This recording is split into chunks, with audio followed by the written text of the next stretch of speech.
Agora, você tocou num ponto interessante. Quando vocês foram explicando essas questões, bateu-se muito em eleição, né? E a gente vai ter eleições agora lá nos Estados Unidos. A corrida oficialmente começou, digamos assim, e de uma forma bem quente, né? Para começar, que o início do Joe Biden gerou muito meme na internet, inclusive, porque não foi um início muito bom. E até agora as pessoas se perguntam se de fato Joe Biden vai concorrer. É, se especula muito quem seria um possível substituto, o negócio já meio que andando, ele em contrapartida afirmando toda vez que pode que vai concorrer, que continua na corrida. E o Trump, nesse final de semana aqui, no último final de semana, sofreu um atentado. É, aqui no fundo do nosso estúdio a gente colocou até a foto que tiraram ali na hora, com a bandeira flamulando no fundo, né? Mas, enfim, início bem turbulento, mas um ponto engraçado, porque há poucos meses atrás, quando a gente falava de eleição americana, todo mundo falava, pô, vai trazer volatilidade e etc. Tem muita preocupação em relação à condição de política de expansão fiscal nos Estados Unidos, situação fiscal americana, né, dívida PIB principalmente, preocupa bastante, como é que vai endereçar essa questão por lá. A própria questão de imigração também é uma discussão muito relevante nesse momento por conta de um mercado de trabalho muito apertado que a gente já citou aqui e que vocês falaram que é um ponto muito importante, então essa também é uma discussão que preocupa bastante, mas num cenário que meio que, sei lá, parece que o mercado tá achando que o negócio tá meio definido, assim.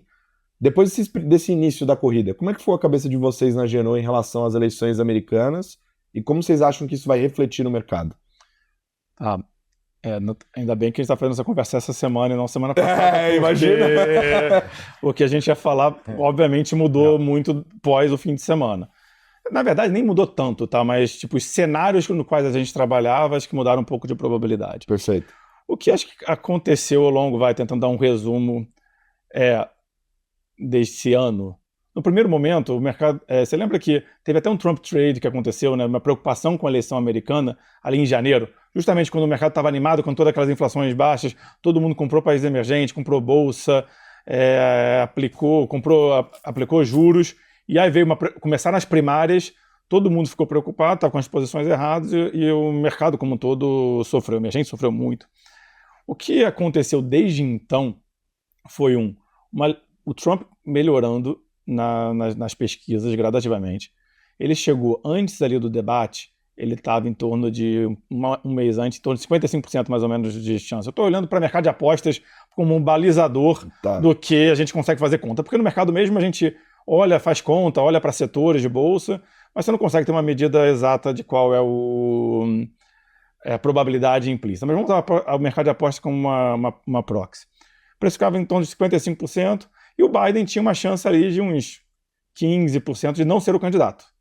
Após o debate, cara, o Biden ficou assim, ele não vai ser mais o candidato, todo mundo percebeu, o Partido Democrata começou fortemente a ser vocal, vários congressistas e senadores, e a própria Pelosi, que foi speaker da Câmara durante anos, uma das políticas mais importantes do partido, sendo vocal, falando assim, o presidente tem que decidir sobre o que fazer, se vai concorrer ou não concorrer. Sendo que ele tinha acabado de falar que ele ia concorrer, né? Então isso quer dizendo que ela quer que ele mude de decisão. Eu sei que você já falou, mas pensa de novo. Pensa de novo, exatamente. Eu não gostei da resposta.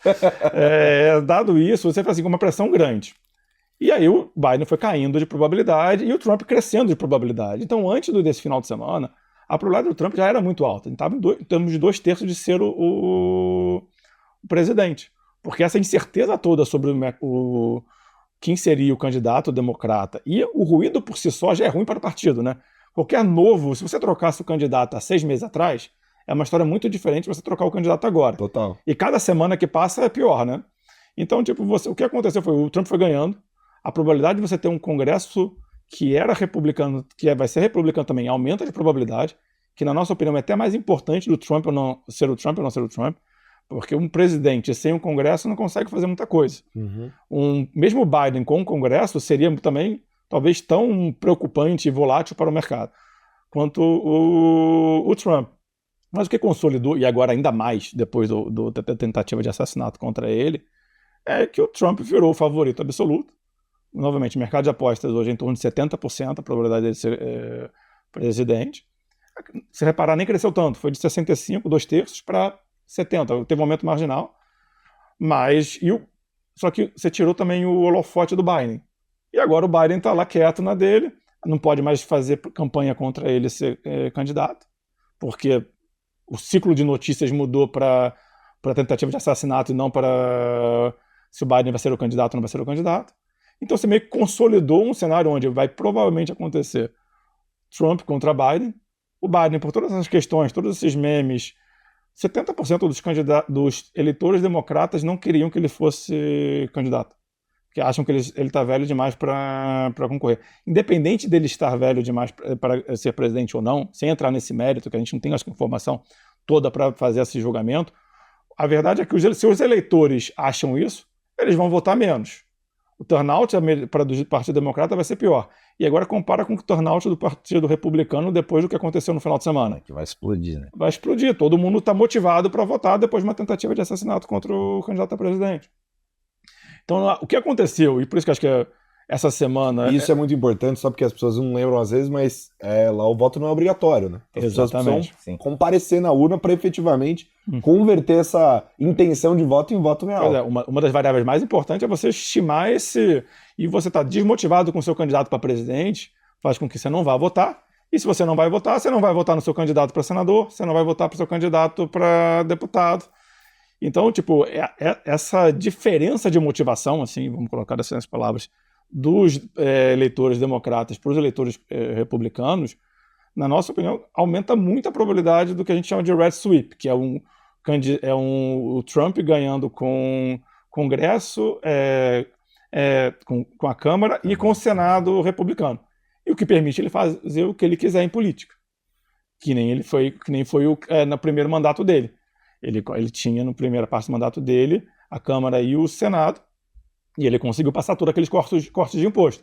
Essa é uma decisão super importante para o ano que vem. Você tem um vencimento, o Congresso vai ter que decidir se vai prorrogar ou não o corte de impostos do Trump que vence. Então é uma decisão que vai ser feita. Se o Congresso estiver dividido, a gente acha que mesmo com o Trump presidente, esses impostos não vão ser renovados. Então tem uma contração fiscal natural. Se você com o Congresso republicano e o Trump, você tem mais estímulo fiscal. A gente nem é tão pessimista estar com estímulo fiscal. A gente não acha que vai ser que nem no primeiro mandato. A pior parte mesmo é só essa renovação. Então não é adicional. Você não vai ter uma contração, mas você não vai ter um estímulo novo. Na parte de tarifas, não. A gente é um pouco mais preocupado. Porque a gente sabe que o Trump ele usa isso como moeda de troca. Ele coloca a tarifa alta para depois negociar um acordo melhor. E uma das coisas que ele fala, as duas coisas que ele fala é 60% de tarifa sobre China e 10% de tarifa sobre todos os países. Imagina isso. Aí a gente vai para o caso do México. Se ele colocar 10% de tarifa no México, a história do México piora muito. Colocar 10% sobre tarifa na Europa, piora muito. E se você colocar 10% de tarifa no mundo inteiro, você não pode fazer o que aconteceu na primeira tarifa do Trump. Você começou a exportação da China para os Estados Unidos caiu, a exportação dos periféricos da China, Taiwan, Hong Kong, Malásia, todo aquele centro industrial asiático em torno da China, começou a exportar muito mais. Porque nada mais do que eles fizeram. Você exportava para Taiwan e Taiwan mandava para os Estados Unidos. Agora, se você coloca 10% sobre todo mundo, você não consegue mais fazer isso. Você não tem para onde correr. Então, o impacto desse 10% é muito maior. Então, impacto inflacionário, inclusive. E o impacto inflacionário. E aí, um pouco, a segunda parte dessa pergunta, que é o impacto sobre o mercado, é que depende muito de... Eu acho que o que aconteceu essa semana, ela diminui a volta do mercado. Porque agora a gente já... uma probabilidade muito alta. Diminui a incerteza, não é isso? A incerteza, exatamente. Você diminui a incerteza. Você sabe que é o Trump. Aí agora a gente vai tentar adivinhar que Trump é esse. Na quinta-feira vai ter o discurso dele na convenção republicana, que está acontecendo agora. Então é um discurso super importante. A primeira sinalizações que ele deu depois do atentado é que ele vai fazer um discurso conciliatório de união nacional. Obviamente ele vai continuar tendo uma retórica mais agressiva, porque é o perfil dele, mas ele não vai, tudo indica pelo menos os primeiros sinais, é que ele não vai radicalizar ainda mais. Se acontecer isso, eu acho que diminui ainda mais a incerteza e diminui ainda mais a chance dele falar coisas que o mercado não goste. Então a gente está vendo até isso como um jeito, o desenrolar da eleição, a diminuição de certeza em geral é bom para o mercado, né? Então a gente tende a achar que se você chegar e com o Trump, com um fiscal que não parece horroroso, ele tem falado muito, ele deu uma entrevista recentemente, ele falou muito que o fiscal foi muito importante que eu fiz, mas a coisa que os empresários mais falam para mim é a regulação. A queda de regulação que eu fiz no meu primeiro mandato foi o grande ação que eu fiz para beneficiar o crescimento americano. Então isso dá a entender, na nossa opinião, que ele vai tentar muito mais uma agenda de regulação versus uma agenda fiscal.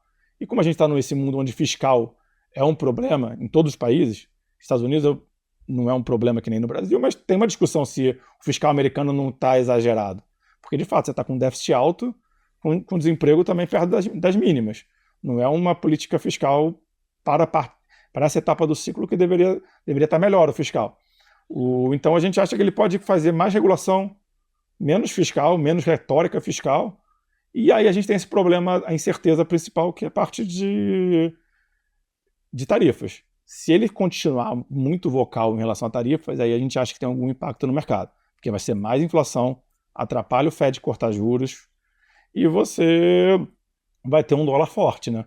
Lembrando o que aconteceu no primeiro mandato do Trump, quando ele colocou tarifa, e teve o fiscal que também ajudou, você teve um dólar forte contra a China, e acabou tendo um dólar forte contra vários emergentes. Então, a grande para a gente, a parte negativa e gerador de volatilidade de um segundo mandato Trump, é essa parte, principalmente essa parte de tarifa. Então a gente está muito atento que ele vai continuar falando disso. Mas para a Bolsa Americana, isso no final das contas, nesse cenário que você colocou, seria positivo ou negativo? Então a parte de regulação tende a ser muito positiva. Se você vê o que aconteceu com o comportamento da Bolsa Americana desde do debate, que teve esse salto, né, até um pouco antes do debate, que já estava começando a ter alguns sinais, esses memes da internet falando sobre a idade do Biden começou a ser um assunto. O que aconteceu foi que a bolsa, que é o Russell, né, que é os small caps americanos, sim, bolsa local, a bolsa local deles, assim, subiu bastante. E é uma bolsa que a gente fala assim, a bolsa americana está performando muito bem, está performando muito bem. Quando você olha o que estava performando muito bem durante esse período aí de um ano, né, mais ou menos, eram essas principais empresas de tecnologia. Sim. Todo o fenômeno de AI, mas tecnologia como um todo. Se tirando se olhasse para os small caps americanos, o Russell 2000, o Russell 3000, ele estava de lado, assim, um grande 0-0. Não estava perdendo, não era que nem Brasil, mas estava de lado. O que aconteceu nesse fenômeno recente é que essa parte dessa bolsa subiu. Inclusive, nos últimos dias, você vê, né? Você teve dias onde a bolsa americana caiu, o S&P ou o Nasdaq caíram bastante, e o Russell subiu 3%. Você teve uma rotação entre tecnologia e economia local muito grande. A gente acha que isso, em parte, porque o Fed está sinalizando que vai cortar juros, mas, em parte, também é por causa dessa agenda de desregulação que o Trump está defendendo. Nesse ambiente onde a classe emergentes, como você falou antes, né, é pior, ainda tem alguma oportunidade, mas é pior, e num eventual processo do mercado de voltar a tomar risco, o Russell e essas empresas não passam a ser o emergente amassado para ser oportunidade? Pode ser, mas a gente acha que até emergente amassado nesse mundo potencialmente é bom. O problema, novamente, a gente vai ter tarifa ou não vai ter tarifa, porque se tiver tarifa é ruim para emergente e bom para a bolsa, potencialmente bom para a empresa americana que vai se beneficiar, dependente. A menos que seja uma empresa importadora, a empresa americana tende a se beneficiar desse tipo de mix de política econômica, né? Muito provavelmente vai ter tarifa, né? Sim. A questão é a magnitude. O quanto, né? Porque, inclusive, né, falam de diversas magnitudes ali com impactos, assim, bem diferentes. Bem diferentes. Uma coisa só que acho que vale a pena falar, tipo, isso que não é sobre a eleição, mas é que aconteceu ao mesmo tempo, né? Nesse período aí, desses últimos mês, que o Trump ficou mais favorito, agora mais favorito ainda, é que ao mesmo tempo você teve uma mudança de dados econômicos e discurso do Fed para o outro lado.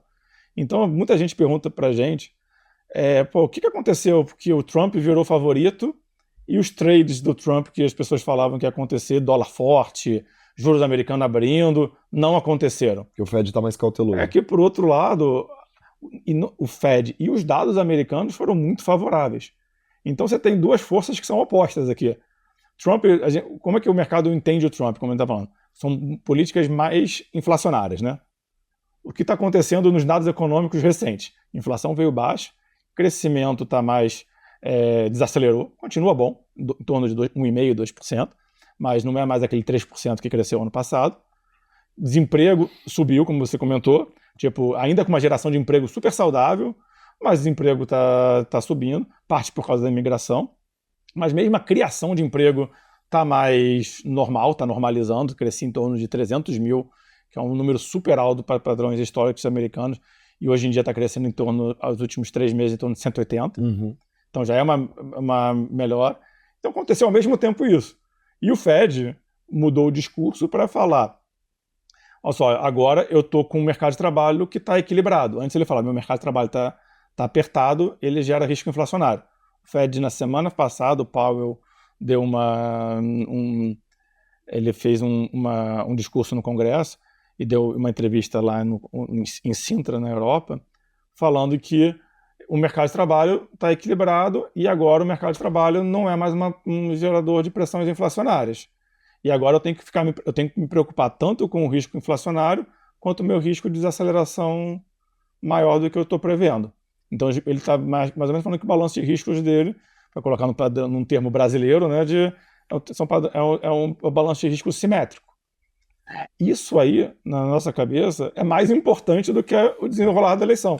E apareceu junto, né, com essa questão de possibilidade do Biden desistir, enfim, e o Trump subindo nas probabilidades, né, nas chances de ser presidente. Então acho que é por isso que teve porque o dólar ficou mais fraco, o euro subiu, o mesmo dólar real caiu, dólar México caiu, países emergentes como todos performaram bem, no meio dessa confusão e incerteza sobre a eleição americana.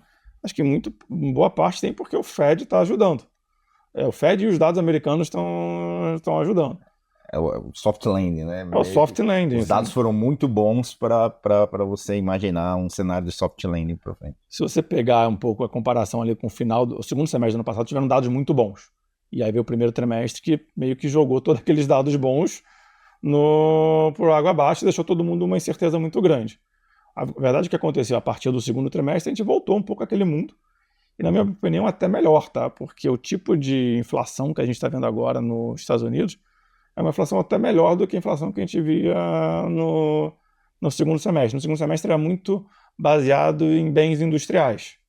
Você teve o quê? Tipo, a inflação da pandemia foi, em primeiro momento, foi um choque de bens industriais, porque todo mundo não saía de casa e só comprava na Amazon, Sim. no Mercado Livre ou qualquer coisa. Então o mundo inteiro estava comprando bens e não podia gastar em restaurante, hotel. Serviço, né? Serviço em geral. Então, tipo, você teve uma explosão de demanda por isso. A gente fala muito, teve também problema de supply chain, né, de cadeia de suprimento. Aconteceu também. Mas na nossa cabeça o principal motivo foi todo mundo tinha dinheiro no bolso, recebeu transferência do governo, teve um fiscal grande e começou a gastar só em bens. O que aconteceu ano passado foi uma volta desse movimento. Os governos tiraram uma parte do estímulo fiscal, as pessoas começaram a sair para restaurante, para hotel e consumir outros serviços. Então você teve uma desinflação de bens muito boa. Então bens jogou aquela inflação do segundo semestre nos Estados Unidos para baixo. O que a gente está vendo agora, nesse último trimestre, assim, nos últimos 3 dados, é uma inflação mais equilibrada. Assim. Você vê serviços caindo, bens está baixo, mas não está tão baixo que nem estava no segundo semestre. Então você tem uma composição de uma inflação que a gente olha assim, pô, isso aqui é uma inflação que tem uma chance maior de ser permanente. É suficiente para chegar na meta, ou como você falou para o Brasil, last mile, a gente já chegou lá? Eu acho que ainda cedo. Mas o Fed está falando para a gente, se eu estou com risco simétrico e eu estou com minha política monetária muito restritiva, eu posso tirar um pouco dessa restrição. Eu não tenho certeza se eu já ganhei o jogo, mas eu não preciso do mesmo nível de cautela que eu tinha quando eu parei os juros ano passado. Então eu vou cortar os juros um pouco, devagar, para tentar diminuir o risco dessa recessão acontecer, porque tem alguma descontinuidade no mercado de trabalho, algum choque acontece. E a gente vai ver e eu vou cortar. Mas isso é muito bom para o mercado, né? Porque, pô, você falou, o maior problema para o mercado emergente, bolsa, é juros altos, né? Tem algumas poucas coisas mas juros altos nos Estados Unidos não deixa o Brasil cortar juros, não deixa nenhum país emergente cortar juros. Porque, tipo, você não consegue estar os juros, você tem uma diferença mínima entre... diferencial que é bem limitante, assim. Então é uma coisa que a gente vê como muito positivo, assim. Por isso que eu acho que não teve, entendeu? Isso é muito mais importante, na nossa opinião, do que uma potencial tarifa que o Trump vai implementar daqui a quase um ano. É interessante que esse é o assunto que ganhou as manchetes, né? Então, poxa, Trump, essa foto aqui é o que todo mundo fala. Não, eu tinha que falar sobre.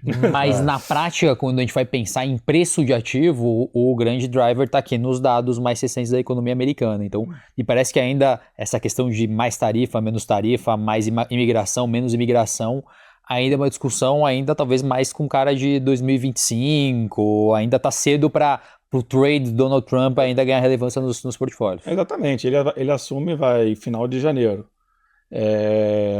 se ele ganhar, né, naturalmente, supondo que esse cenário básico que a gente está discutindo agora não aconteça mais uma surpresa, porque, por exemplo, o Biden ainda pode sair da campanha e a gente ter uma reviravolta aí que talvez mexa nessas probabilidades, mas supondo que o mercado esteja certo e tem em torno de 2/3, 70% de chance do Trump ser eleito. Se isso acontecer, ele só vai ser, em fevereiro ele vai começar a implementar qualquer política. Em geral, tem um período de negociação. Então, ainda está razoavelmente longe. Sendo que o Fed, na nossa opinião, na reunião desse mês, ele não vai cortar juros ainda, mas acho que ele vai dar uma sinalização razoavelmente forte que, tudo indo conforme esperado, em setembro ele corta juros. Note, isso é bem diferente daquela animação que aconteceu no começo do ano, né? Sim, aquele de dezembro. O Fed falou, eu vou cortar juros em junho, o mercado já achou que era março, mas ele nunca falou que era março. Tipo, teve muita confusão ali, os dados vieram bons. Agora não, tipo, acho que o Fed vai virar e falar assim, se a gente tiver certo, ele vai falar, tipo, na reunião de julho ele vai falar, ele vai mudar o comunicado dele para dar uma sinalização forte para setembro. E na medida que ele começa a cortar, tem uma certa inércia, né? Ele corta em setembro, aí depois ele corta de novo em dezembro, aí ele corta de novo em março. Aí realmente, tipo, se o Trump fizer alguma política muito inflacionária, ou o novo presidente americano, qualquer que ele seja, faça uma política muito inflacionária, aí talvez ele tenha que mudar. Mas aí a gente está falando daqui a 9 meses, um ano. Para o mercado, com essa quantidade de volatilidade de dados e discursos que a gente está tendo, é muito tempo para a gente começar a se preocupar.